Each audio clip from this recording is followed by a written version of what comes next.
Right then, hello and welcome back once again to the channel. I am here with hay fever and another shoe review. It's a Saucony box and it's a really cool colour Saucony box. But what is inside said Saucony box? Well, here we have the Saucony Endorphin Pro 2. Let's get into it.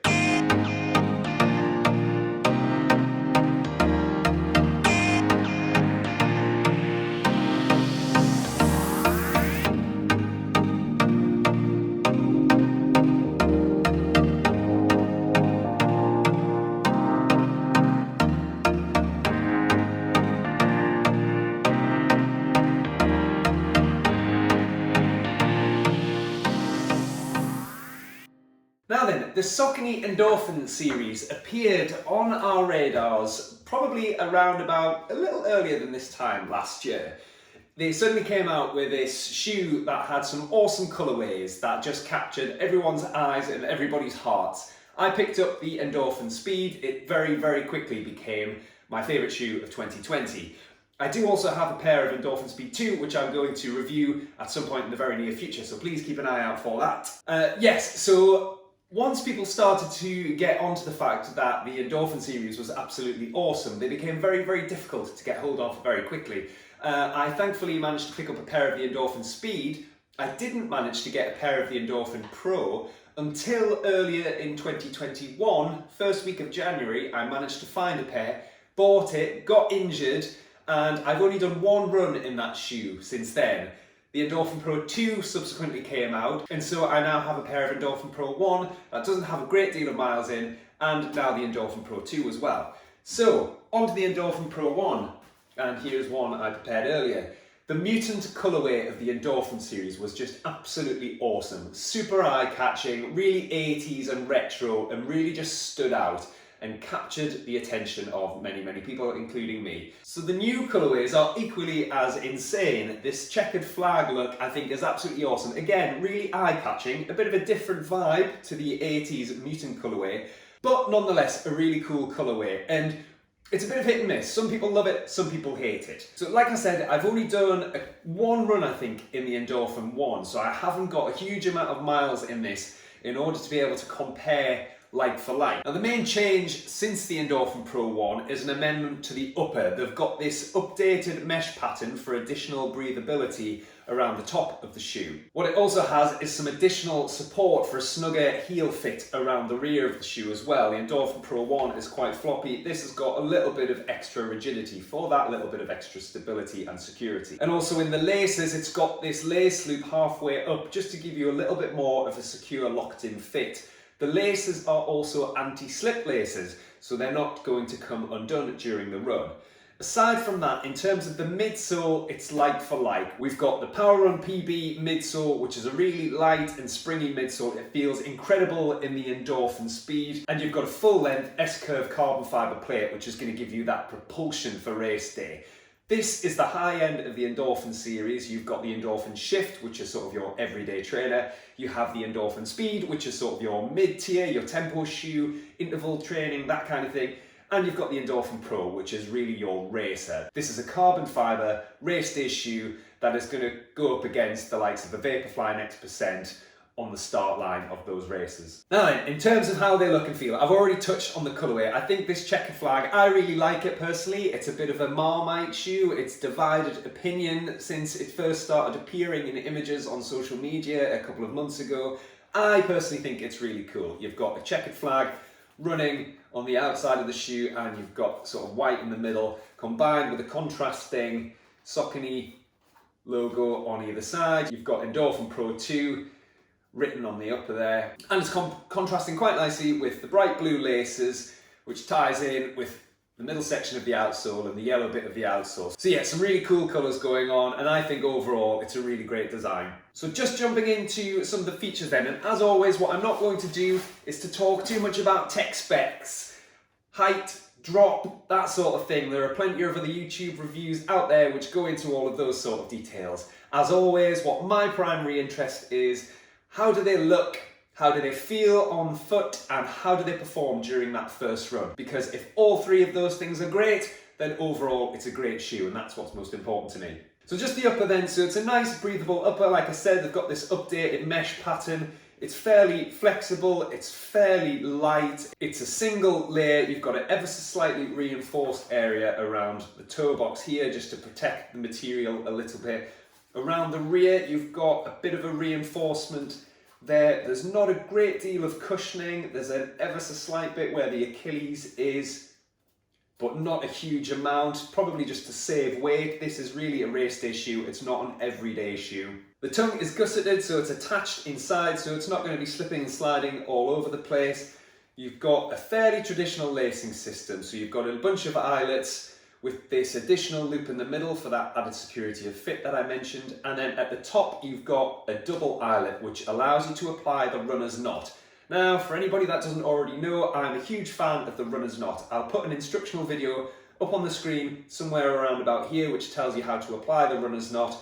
It just enables you to get a nice, secure, locked-in feel in your running shoes without your heel bouncing up and down and working loose, and without having to over-tighten to get that security of fit and potentially causing pain across the top of your foot, which is what I sometimes find. So yeah, runner's knot will absolutely change your life. Just coming on to the midsoles, so like I said, it's a Power Run PB foam. It's nice and squishy, it's nice and light, it's springy, it's responsive, it does great in this Endorphin Speed, and it's very similar composition in the Endorphin Pro. You've got a fairly firm carbon fibre plate running through that, so just giving it a bit of squeeze, and that's what's going to give you that propulsion into your next toe off. With each strike, you've got the speed roll technology, which is sort of assists you with each strike and roll and toe off into the next step, and you're going to get that extra little kick from that carbon fibre plate that you need to compete on race day, especially in this day and age when the majority of brands have got their high-end racing shoes. If you're not in a racing shoe, then you're already at a disadvantage before the gun has even gone. On the outsole, you've got a little bit of exposed midsole in the middle here, some outsole rubber covering the majority of the areas that are going to be impacted during the run. You've got reinforced high abrasion areas. This is XT900 outsole. It's got a little bit of tread, so hopefully not going to be all that troublesome when the weather gets a little wet as well. So that's first impressions in hand. Let's slip them on my feet and see how they feel. Okay, that slipped on without any problem whatsoever. I've already put the runner's knot in there, so I just need to cinch my feet down, give the laces a little tie, and you can already feel on the laces that little bit of non-slip.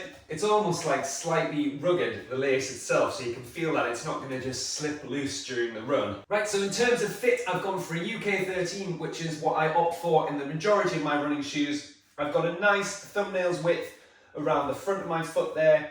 The upper is quite flexible, so I've got plenty of space either side, so no concerns there in terms of toes rubbing and that kind of thing. The first thing I notice is just how light they feel. Yeah, they feel super light. Just giving a little bounce. That midsole, I mean, it's brand new midsole, so it's fairly firm, but it does have a little bit of squish there. Just stepping forward into a stride, and it's not an immediately obvious play. Something like the Vaporfly Next%, which feels as though you're standing on a spoon, and as you transition your weight, your heel is being picked up into the next step. This is a bit more subtle, and it was like that, I remember, in the Pro 1 as well. It wasn't as an aggressive a push as you get in the Vaporfly Next% and that kind of thing. It was a bit more subtle, but a nice energy return all the same. I can feel around the rear that little bit of security there. The rest of the upper feels pretty flexible, as you would expect from a racing shoe. My foot isn't being super held in or super cushioned or anything like that. It's all about maintaining or saving weight, and almost less is more, if you like. Okay, so that's probably about as much as I can say just by standing here in the kitchen. So the next thing for me to do is to lay them out with the rest of my kit and take them out for a run. Right then, so here we are. Let's do this. And we're off. Right then, so a couple of kilometres in now, and the first thing that I noticed when lacing up my shoes this morning, having run in this speed a couple of days ago, was just how sort of light and unstructured the upper of the shoe is. Yeah, so there's no There's no luxury in there. It's super light, super flexible, super minimalist. And as a result of that, it feels super light on the feet as well. So I've set off at a really easy pace to start with. And if I'm completely honest, I ran a faster 10k in the Endorphin Pro 2 a couple of days ago. As part of my half marathon training program, I needed to run a 10k targeting around about the 40-minute mark. So I thought it was a good opportunity to try the Pro at speed, and the run went really well. The shoes performed well. I ran a little ahead of pace in a time of 38 minutes and 25 seconds, I think. So I'm able to give a bit of insight on how the shoe feels sustaining that faster pace. For this morning, I'm in between harder days in my program, so I'm not going to be pushing all that hard today. What I'm also able to do, having run 800-meter intervals yesterday in the Nike Vaporfly Next Percent, is to draw a bit of a comparison between the Next Percent and the Pro 2 as well. First of all then, about the 10k that I did. So, like I said, I ran 10k in somewhere around 38.5 minutes. So running slightly faster than 4 minutes a kilometre, but averaged around about 3 minutes and 50. Some of those kilometres were slightly over, some of those kilometres were slightly under. But the shoes felt great at that pace, so super light, super responsive.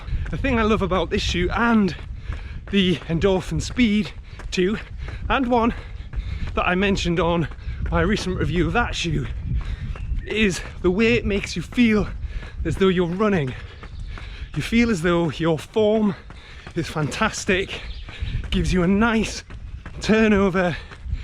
The speed roll technology, I find, just gives that perfect transition from foot strike, rolling forward into toe off, and it just makes you feel as though you're running like an absolute pro. And even towards the end of the run, as my legs started to tire, I didn't feel my form faltering all that much.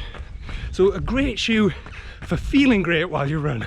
It was responsive, it was giving back the energy that I was putting in as I picked up that pace and held that pace. Comparing that to yesterday's run, which was 8 times 800-meter intervals at 3 minutes and 35 a kilometre, I ran that in the Nike Vaporfly Next Percent 1, the original one. Now the reason for that is because it was torrential rain and I didn't want to ruin my Aurora Green Next Percent 2. And comparing that run in the Next Percent 1 to the run in the Endorphin Pro. Now, what you find in the Next Percent is that the carbon fibre plate, that full length plate, it gives you a sense of being thrown forward with each footstep. Every time you go in for a toe off, you're being kicked into the next step. It's quite an aggressive plate. It just wants you to fly forward into that next stride. It wants you to run fast. It wants you to keep pushing. And that interval session yesterday was absolutely magnificent. I hit all of my target paces, the shoe performed fantastically, and it just reminded me, having run in the Vaporfly for the first time in a while, just how awesome a shoe that is. This is a far less aggressive feel.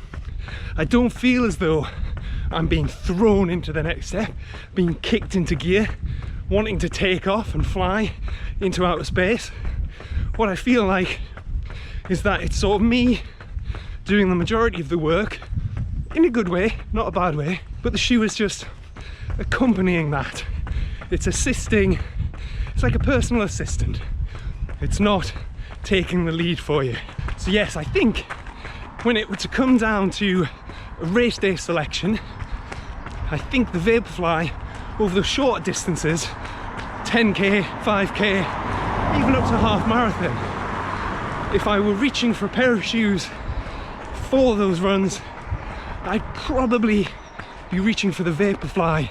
I'm approaching the halfway mark now, 5 kilometers in, and the first half of the run was predominantly an uphill incline. Here we have it. Okay, time to turn around and enjoy the downhill. So yes, the predominant uphill there, and what that allows me to gauge is just how the shoes feel in terms of their weight. A long, fairly easy incline, but an incline all the same. And the shoes are super light. They didn't feel tiresome picking them up and putting them back down again. In terms of their weight, they feel pretty great. There was some heavy rain in the night and throughout the course of yesterday, so whilst it's mostly dried up, there are still some damp patches of ground out and about, which I've sort of made sure to run over just to see how we deal in terms of traction, and there's been no issues at all really. I mean, it's not all that wet, but in the absence of full-on puddles, it's probably the best I could do in terms of trying to see how that outsole rubber deals with varying conditions. There's a few bits of kind of stony gravel that I've run on, but mainly just tarmac road, and that's where the shoe is meant for. It's a road running shoe, and yes, the outsole feels secure and stable on that road, so no issues there. Right, so I'm coming in for 6 kilometers. I'm just going to pick the pace up just for a shorter burst of interval, just so I can talk through how that acceleration feels. I'm not going to do a full kilometer interval. My legs are a little beat up from yesterday and I want to save them for another hard session in 2 days time, but just picking up there to 3 minutes and 30, slightly ahead of that 3:25, and this is where the shoe feels at home. It wants that energy to be put in so it can give you that energy out. Again, not as aggressive as the Vaporfly, but it's holding it quite well, quite nicely. The midsole feels as though it's giving me enough cushioning with each strike to then bounce me back, combined with that carbon fibre plate. Okay, and that's 500 meters at around about 3:30 pace. Whew. I don't want to draw too many comparisons. It's only really because the Vaporfly is on my mind from yesterday's run. Standalone, this is an outstanding shoe. It's great, it feels great to run in. It feels nice and fast. I just can't help but dip back in to how I was feeling yesterday. Okay, so what I'm going to do now, I've got 3 kilometers of the run left to go. I'm going to put the camera away for a little while. I'm going to settle in, just listen to the pat pat pat of my footsteps, which is quite a satisfying pat pat pat as a slight side note, and then I'll pick it up for a summary at the finish. We'll see you then. Right then, so here we are, just winding down for the finish, and that is that then. 10.10 kilometers, 10.10. So, in summary then, I love this shoe. I think it's great. For me, it's great to incorporate into my rotation for some really fast runs. So that might be like the 10k sort of tempo session that I did a couple of days ago. It might be some of that interval training where I'm really picking up the speed, and it doesn't sit all that comfortably at the easier speeds. It wants you to push that little bit of extra in. The Saucony Speed 2 is a little more comfortable at the variety of paces, particularly as you ease the pace off a little bit and then accelerate, but it's then as you start getting towards that kind of race pace that you would switch the Speed 2 out for the Pro 2. So yes, overall, completely independently of the Vaporfly X%, it's a shoe that I would be happy to be running those faster runs in, those races, 5Ks, 10Ks, up to half marathon perhaps. I think if you were going above half marathon, they might be a little too firm underfoot just for those sort of marathon distances and that kind of thing. But anything up to that, great shoe. That speed roll technology, it just wants you to roll forward into the next stride. It makes you feel like you're running with great form.